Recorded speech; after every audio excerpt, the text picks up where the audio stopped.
It's like my voice actually. So if I take off that processing,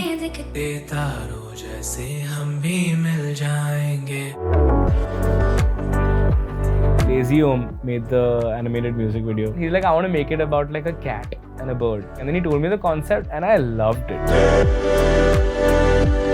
You're putting so much of yourself in your music. If you don't like my music, you don't like a big part of me. Anumita had done like this really beautiful cover on Instagram of Rose Rose. All I could imagine was her voice on the hook. So she was like, yeah, I'm fully down for this. Let's do it. She recorded her vocals, we sent it, we did all of this. The song ended up getting signed to Warner. It got released and we never met. Hi, this is Himonshu Parikh and you're watching me on Mashable, Todd-Fodd.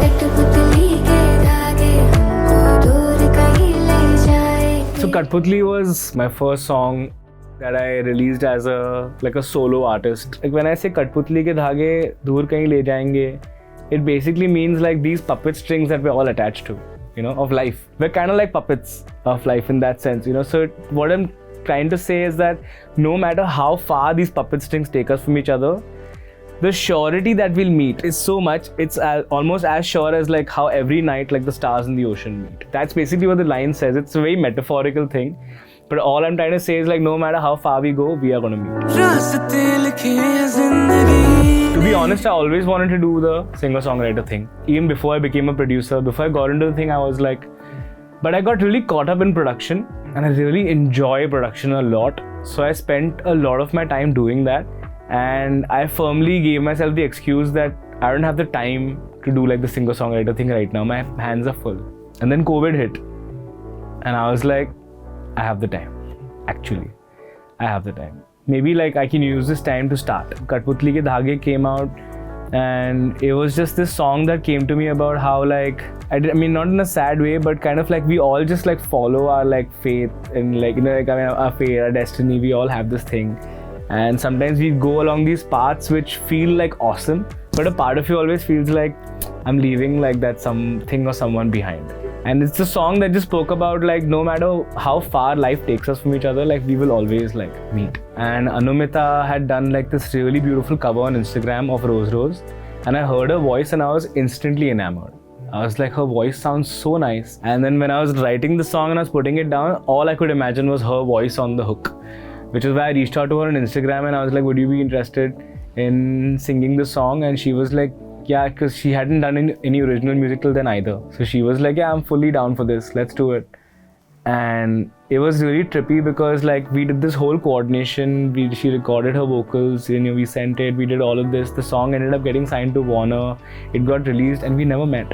Everything was on text, literally text and call. So it was quite a trippy experience like that. And also I've always believed that like you're putting so much of yourself in your music, you're very vulnerable when you put your music out, right? Like if you don't like my music, you don't like a big part of me. And to see that appreciation and love started making me feel like, hey man, like this is nice, like there is something here. So that pushed me to like then like get into it fully. So yeah, it opens with this piano riff. Once the vocals kick in, I had this like idea of the verse which says, so when you hear between the vocals, the drums kick in and the bass comes in side chains and stuff. But the piano is basically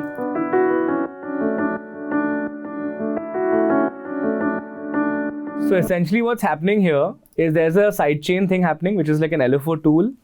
And also I've used this low cut to get rid of like the bass notes really. So yeah.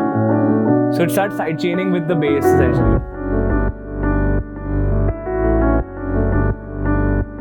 And even the groove in this track is so simple. It's just basically kick, clap, kick, clap. That's pretty much it. And like it's just varying levels of like how open or closed the kicks and claps are. So here also it's like just a very filtered snare. So all you're hearing from the piano is the and not the bottom notes of the piano, because I've low cut all of that stuff off. And I also kept it filtered. The idea to filter the high end also is that when the chorus will hit, it'll open up. So it's to give some contrast. Because essentially, like for me, like music production is all about contrast. You cannot have a section sound huge if the section before it sounds huge also. Like if the section before it sounds a little like smaller, then the next section feels huger than it actually is because you've given it that contrast. It's basically the piano and the bass and drums doing all the stuff in the start, and this little guitar thing here just for some pulse, just for some movement.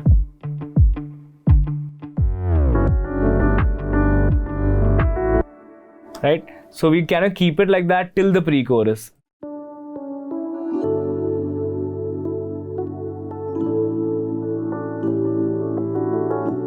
So all these things make the bass also feel more delicate because they are gliding over it, you know, basically. Is what I was kind of getting to. And this is where Anumita's voice comes in for the first time.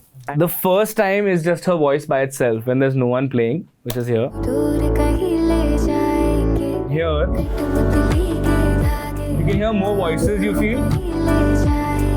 So funnily enough, the stack behind her actually is made by, she's also done a DT left right of course, but it's my voice pitched up to sound like a girl. This is like my voice actually. So if I take off that processing,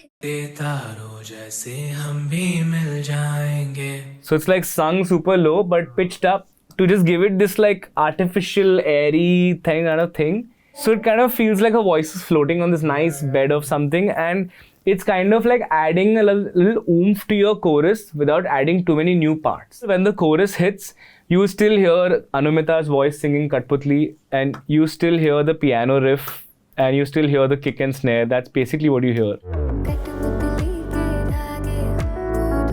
But if you add in these things, it just adds like life. So a lot of the elements in here like that I've used are just to decorate a little bit extra, and we're super soft in the back just to add some ambience. So like I was saying, like the idea is not to draw your attention to anything. It's just to make you feel like it's hit right. Because if you heard it without those and you heard the track, you'd be like, it sounds fine, but it didn't hit me. And then we jump into the bridge, and this song is quite high for me actually, but I think her voice sounds in a nice place, so I was like, screw it, I'll sing high. Even here, like there's like stuff I've sung alongside. Like lower octave. There's the female thing again.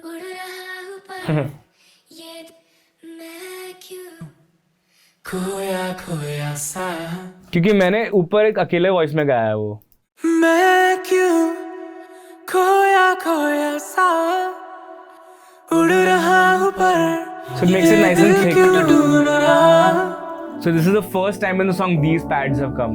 So it's like now there's a new part of the song. We are saying like it's nice to get a break. So this is that part that kind of gives you a break. Where you're like, okay, yeah, even though the riff is the same, but okay, there's something is different. The groove has stopped. So that was the idea over here. It's like a... Whenever the kick comes, if you notice, usually the piano goes into this sidechain mode. Like it goes into this pumping mode. So that's whenever the kick comes in basically. It adds a lot of like more movement. Katputli ke Dhaage, honestly, that song is all about this pump. Like it's there in everything. So that's why it like kind of feels like that together. When we go back to the last chorus again, it's like the same parts, but just a little more like additions as the first chorus. So if you hear the...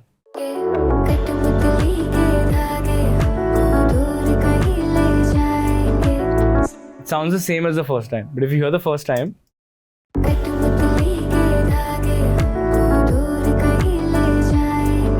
it's a little quieter, little duller. Again, like when you're listening to the song, you will be hearing the voice, you will hear the groove, the piano. You won't really hear these things, but it'll feel like you won't feel disappointed that it's not hit as hard. So they are just like like ways to just add like little stuff subtly to keep the track more interesting and keep it going. Lazy Om made the animated music video. So my thing with music videos is always to get the right emotion of the song out. And like what the concept is for me is secondary as long as the emotion is coming through. And Hari Om's thing was, does it have to be human beings? I want to make it about like a cat and a bird. And I was like, go for it, what are you thinking? And then he told me the concept and I loved it, honestly. I think it's so cute. and it says so much. And I feel it's better because it's not people. I think it's much cuter because it's like a cat and a bird, and like that whole concept. So I mean, props to him. He came up with the whole concept. For me, it was just like, I want to make sure that we are covering this emotion, and like whether you want to use like whatever animals you want to use aliens, it doesn't matter.